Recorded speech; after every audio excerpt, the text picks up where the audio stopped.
मालवा प्रदेश में कहूँगा। मालवा प्रदेश की भूमि को मेरा प्रणाम। और मालवा प्रदेश में एक देवी हुई है अहिल्या देवी, जिनको आज तक 300 साल बाद भी लोग पूज रहे हैं, तो ऐसी देवियों को भी मेरा प्रणाम। पुरुष शक्ति को भी मेरा प्रणाम, आदरणीय मंच को मेरा प्रणाम। मुझे बड़ी खुशी हुई, सबसे पहले भले तो कुछ लोगों को बुरा लगे, मैं सबसे अधिक खुश हुआ आज गायत्री परिवार के इतने लोग हैं, मुझे दिल से बहुत खुशी।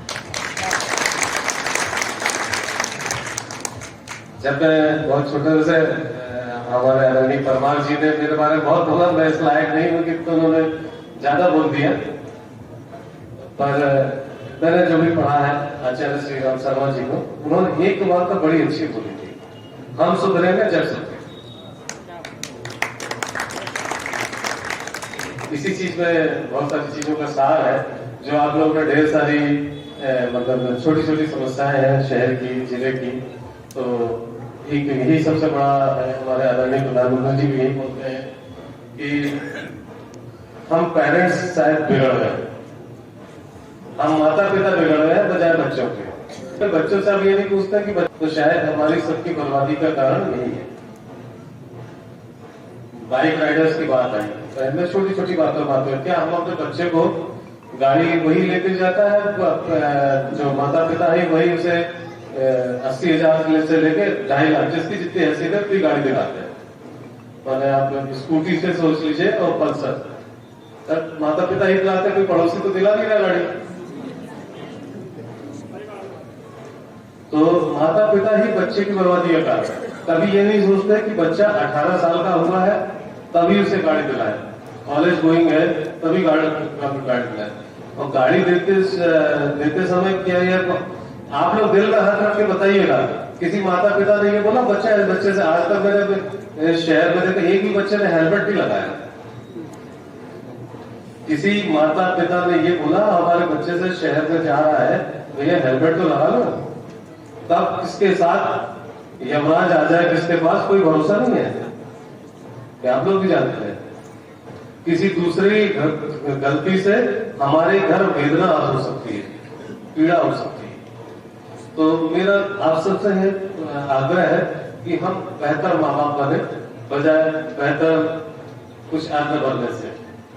तो हम अपने बेटों पे बेटी को, मैं कुछ दिन पहले छोटी सी बात में साउथ गया था ऐसे ही घूमने, दीपावली के बाद मैं तिरुपति जाता हूँ, तो मैं गया था, मैं पौंडीचेरी भी गया, मेरे एक काफी क्लोज है, वो IAS अधिकारी इनकम टैक्स में है, और वहाँ एक बहुत बड़ा मेडिकल कॉलेज है चित्तौड़, जो शायद आपने हम यहाँ से एम्स का नाम सुना हुआ, एम्स का भाई है साउथ में कॉलेज, एम्स का साउथ का एम्स कहलाता है। उन्होंने मुझसे बोला कि साउथ की कोई भी लड़की, मतलब आप लोग को थोड़ा सा बात लगेगा ये, उनके सांस्कृतिक मूल्यों को उन्होंने छोड़ा नहीं है। आप आज भी देख लीजिए, आप आज भी देख लीजिए साउथ की किसी भी लड़की को, किसी को भी, उन्होंने वो परंपरा अपनाए रखी, और हमने क्या किया, परंपरा छोड़ दी। बताइए छोड़ी कि नहीं छोड़ी। हमारे मतलब हो सकता है हम विकास में ज्यादा विकसित हो गए, पर हमसे ज्यादा पढ़े लिखे वो है, हमसे ज्यादा बुद्धिमान शायद वो है, बेहतर डॉक्टर, बेहतर इंजीनियर इसरो में हमारी अभी बताया था इसरो में रहे हैं। तो इसरो में ज्यादा साइंटिस्ट साउथ से, और आप लोगों ने भी जब देखा होगा चंद्रयान और हमारे जो भी मंगलयान छूटे थे, वहां के साइंटिस्ट जो वैज्ञानिक थे वो तिरुपति भगवान के पूजा करने गए थे ना, तो छूटने से पहले और छूटने के बाद भी। तो बहुत धार्मिक है वो लोग, और बहुत संस्कृति को, सांस्कृतिक मूल्यों को पहचानते हैं। तो हमारी जो भी मूल्यों में हार्श हो रहा है, पतन हो रहा है, वो हमारे मतलब इंग्लिश में वैल्यूज बोला जाए, और हमारे जो सामाजिक जो भी हमारा परिवेश था, हमारे मूल्य था। मुझे अच्छे से याद है कि मैं घर में 7 बजे के बाद, जब मेरे पिताजी जीवित थे, बचपन में शायद ही कभी 7 बजे के बाद घर आया, शायद ही। और हमारे पिताजी पहले कमरे में रहते थे, हम अंतिम कमरे में रहते थे, इतना डर था पिता का। आज क्या स्थिति है, हम लोग टीवी में ऐसी ऐसी चीजें आती है जो शर्म हम अपने बच्चों के साथ देख ही नहीं सकते, मानते हैं ना ये चीजें। तो हम पता भी क्यों जा रहे हैं, तो मेरा ये आप लोग से निवेदन रहेगा, झाबुआ के इतने अच्छे नागरिक है, इतने अच्छे लोग हैं, तो हम थोड़ी थोड़ी अपनी वैल्यू से बहुत ज्यादा जितनी जल्दी कुछ सुधरे, हमारे एडिशनल एसपी साहब ने बहुत अच्छा बोला कि बहुत जल्दी कोई चीजें नहीं सुधरेगी, हम धीरे धीरे सुधरेंगे। सबसे पहले हम माता पिता सुधर जाएंगे। मेरी 2 बेटियां हैं, आपको किस्सा दिल का सुनाता, दिल की बात करूंगा आपसे। हर माँ बाप की चिंता होती है कि बेटी बड़ी हो रही है यार, कहीं कुछ गलत तो है ना। आप लोग भी सब बेटियों से लोग मतलब वैसे बेटों को भी बहुत ध्यान रखना चाहिए, बेटे ज्यादा बिगड़ रहे हैं, बेटियां बहुत अच्छा कर रही हैं, और माँ बाप की चिंता बेटियों के प्रति बहुत अधिक होती है। तो हर माँ बाप सोचता है कि कुछ गलत ना हो जाए, तो हम भी यही सोचते थे। तो अगर हम अपने बच्चों को थोड़ा सा ध्यान देते, थोड़ा सा, तो मेरे ख्याल से बहुत सारी समस्याओं से बचा जा सकता है। उनके दोस्त कैसे हैं, मेरे ख्याल से सबसे अधिक बर्बादी अगर हम सब जानते हैं, हम सब लड़के जानते हैं कि सबसे अधिक बर्बादी दोस्त करते हैं। सिगरेट पी लो, हर एक बच्चे होता है पी लो, ऐसे शराब पीते हैं। तो ये जो बुरे दोस्त रहते हैं, बहुत अच्छे दोस्त भी ऐसे हैं, क्योंकि कोई बच्चा पढ़ रहा है, बहुत अच्छा पढ़ रहा है, उसका दोस्त भी पढ़ने लगता है। तो दोस्ती हमारे बच्चों की अच्छे दोस्तों से हो, हम अपने बच्चों का ध्यान रखें, कहाँ जा रहा है, किस दोस्त से दोस्ती कर रहा है। ऐसा नहीं कि वो कोचिंग जाने के बहाने पिक्चर देख रहा है, जो हम पैसा दे रहे हैं। बहुत सारे लोगों के बच्चे इंदौर में रहते होंगे या कोटा में रह रहे हैं आजकल, सभी लोगों के तो यहाँ के बच्चे इंदौर जा रहे होंगे या कहीं से और जा रहे होंगे, गुजरात जा रहे होंगे। तो हम लोग अपने बच्चों को देखते नहीं है क्या कर रहे हैं। मैंने इंदौर में भी देखा, भोपाल में भी देखा है, आजकल बहुत सारी संस्कृतियां मॉडर्नाइजेशन के नाम पे बिगड़ रही है। आप लोगों ने टीवी देखा होगा, लड़कियां भी नशा कर रही, सिर्फ लड़के नहीं, लड़कियां भी नशा कर रही, बहुत पतन का कारण है। मैंने आप देख भी नहीं सकते ये सब चीजें, तो कहीं ना कहीं हमारे ना ध्यान देने के कारण हो रहा है ना। तो मेरा आप सबसे यही आग्रह है, हम अपने बच्चों को देखें वो किस दिशा में जा रहे हैं। 9 बजे के बाद, अब हमारा 7 बजे का था, कम से कम 9 बजे के बाद लड़का और लड़की दोनों घर तो आ जाए। और अगर बाहर रह रहे हैं, मैं सभी माता पिताओं से बोलूंगा, जिनके बच्चे भी बाहर रह रहे हैं, एक टाइम बांधिए कि हम सब वीडियो कॉलिंग में आपस में जुड़ेंगे।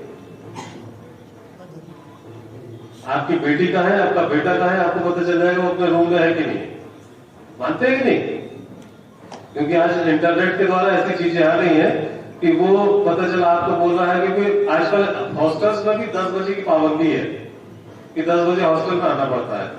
तो 9 बजे आप लोग टाइम मान लीजिए कि हम अपने बच्चों से जरूर बात करेंगे। तो ये देखिए, अगर बच्चा कोटा में है या इंदौर में है या और कहीं जगह है, तो बच्चों को देखिए वो कहाँ है, लड़का है, बेटी बेटा दोनों कहाँ है। दूसरा, हमारे एडिशनल एसपी साहब ने बहुत अच्छी बात की, जो मैंने पिछले 8-10 दिन का सार है कि झाबुआ का जो कई समस्याएं गिनाई है, शहर में तो नहीं, देहात की जो समस्या है उसका पिछड़ेपन का सबसे बड़ा कारण अशिक्षा है। तो मैं आदरणीय परमार जी और नीरज भाई और सभी लोगों से आग्रह करूंगा, हमारे गायत्री परिवार की बहनों से आग्रह करूंगा कि मैं कोशिश करूंगा कि झाबुआ में हम जो आदिवासी अंचल है वहां शिक्षा का प्रचार प्रसार कर सकते। आप ये मान लीजिए, हमने जैसे में किसी ने बोला था कि बच्चियों में हॉस्टल, मेरी आज ट्राइबल डीसी साहब से बात हुई, जो ट्राइबल वेलफेयर के डीसी, उनसे मेरी बात हुई थी, स्कूल एजुकेशन वालों से बात हुई।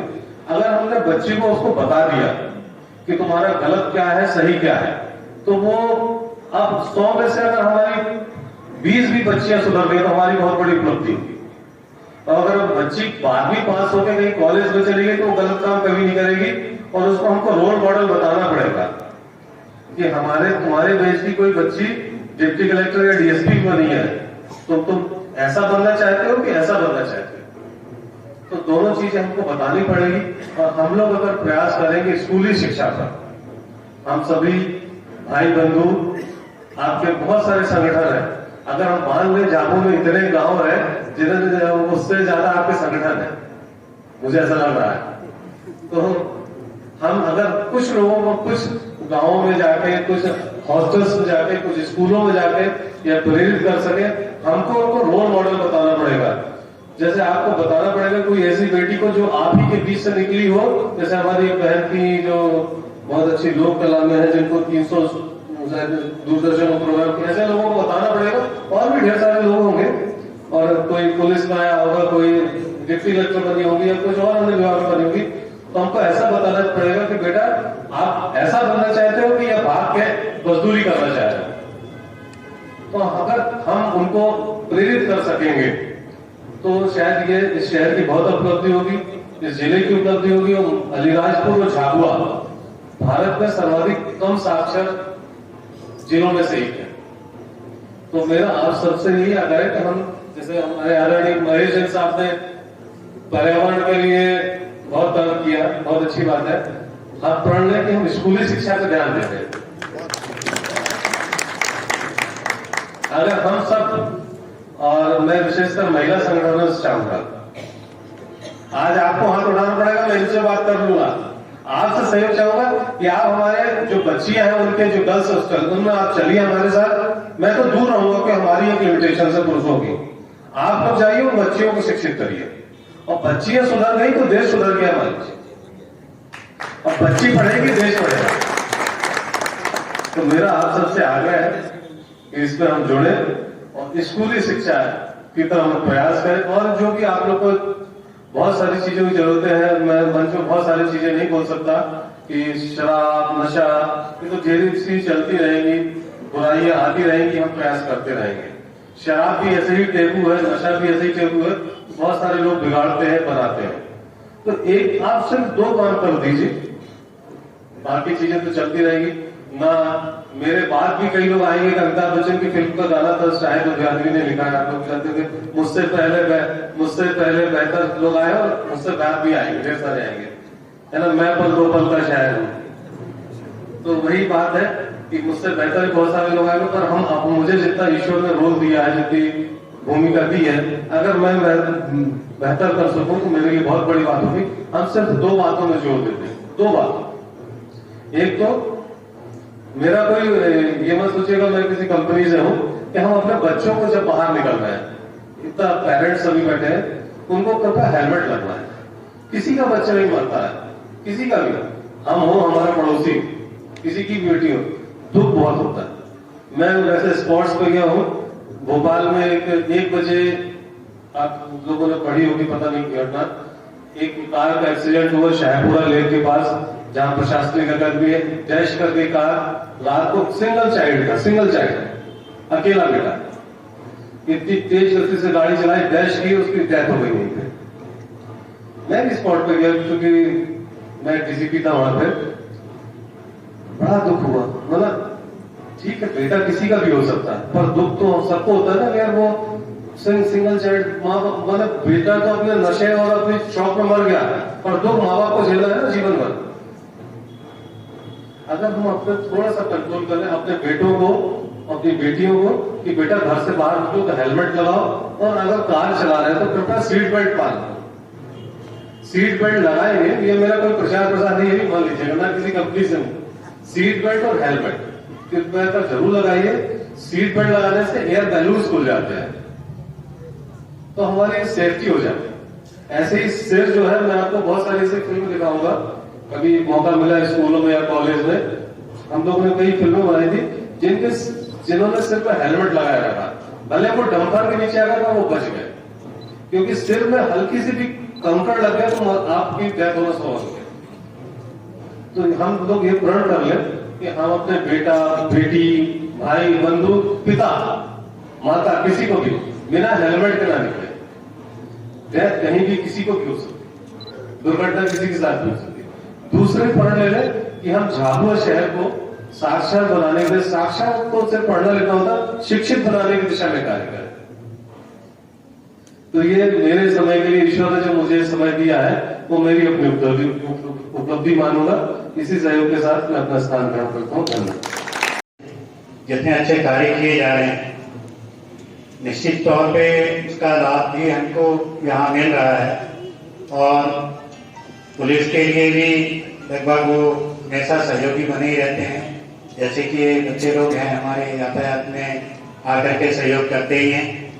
कई बार हेल्थ कैंप भी लगे हैं यहाँ पे, चाहे खेल का आयोजन रहा हो, तो बहुत सारी चीज़ों को अभी जैसे हमारे यहाँ पे लोग झाबुआ नगर में आप लोग संचालित कर रहे हैं। और जैसे कि आज हमारे यहाँ पूरे प्रदेश में जनसंवाद के माध्यम से, सामुदायिक पुलिसिंग के माध्यम से समस्याओं को निपटाने के लिए पुलिस भी एक नई पहल के रूप में कार्य कर रही है। और इस कार्यक्रम को आपकी ओर से ही आयोजित किया गया है, तो निश्चित रूप से आपकी भावनाएं ही समझ आ रही हैं कि हम सब ही नहीं बल्कि पुलिस के साथ आप सब लोग भी चाहते हैं कि एक अच्छा वातावरण निर्मित हो और आप लोग हमारे सहयोग करना चाहते हैं। तो निश्चित तौर पे हमारे पुलिस अधीक्षक महोदय के मार्गदर्शन में और उनके नेतृत्व में जैसा आप चाहते हैं एक अच्छा वातावरण निर्मित करने के लिए हम निश्चित रूप से कार्य करेंगे। और जब आप और हम सब मिलकर के कार्य करेंगे तो अच्छी सफलता मिलेगी और निश्चित रूप से इसके अच्छे परिणाम आएंगे। और मैं ऐसी शुभकामनाएं करता हूं कि आपका लगातार हमको सहयोग मिलते रहेगा तो बहुत अच्छी चीजें होंगी। और जो सामाजिक कुरीतियां हैं वो अचानक से सुधार नहीं होता है, वो क्रमशः धीरे धीरे ही सुधार होता है, क्योंकि कुछ चीजें ऐसी रहती है कि जितना कोई सुधारने का प्रयास करता है तो कुछ लोग उसे बिगाड़ने के लिए भी लगे रहते हैं। तो ये एक सामाजिक प्रक्रिया है जिसमें हम सब मिलकर के जब कार्य करते हैं तभी ये संभव हो पाता है। और आप यदि झाबुआ शहर में जो सामाजिक महासंघ कार्य कर रहा है, यदि पूरे जिले में इस तरह का विस्तार करेंगे तो निश्चित रूप से हमको भी लाभ होगा और इसका सुधार का परिणाम भी निश्चित रूप से झाबुआ जिले को मिलेगा। जैसे कि पिल्लई साहब बोल रहे थे झाबुआ के बारे में, ये बहुत अच्छी बात है कि यहाँ के आदमी बहुत नेक हैं और कोई ऐसी परिस्थितियां नहीं बनती। बस ये है कि जनजातीय जिला है और सिर्फ परंपराएं पुरानी चली आ रही है, उसका कब विकृत रूप हो जाता है कि उसका बहुत बड़ा कारण होता है अशिक्षा, जिसमें आप लोग कार्य कर रहे हैं। और इस दिशा में यदि आप और भी अच्छा कार्य करेंगे तो निश्चित रूप से यहाँ के लोगों में सुधार होगा और इन चीजों को समूल नष्ट करने में भी सहयोग मिलेगा। तो ऐसी ही मेरी आपसे अपेक्षाएं हैं। अब मैं चाहूंगा कि अपनी आदरणीय पुलिस अधीक्षक महोदय आपको और भी जो आपकी समस्याएं हैं उसके संबंध में जो बताएंगे और हमें जो निर्देशित करेंगे, निश्चित रूप से हम वो कार्य करेंगे जिससे कि हम अच्छा वातावरण निर्मित कर सकें। बहुत बहुत धन्यवाद।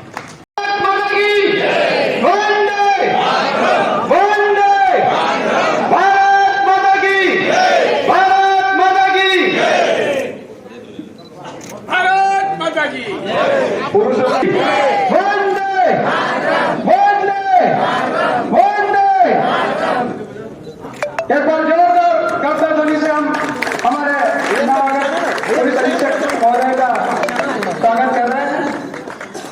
अभी हार जामो जी, अजय जी, तालियां एक बार।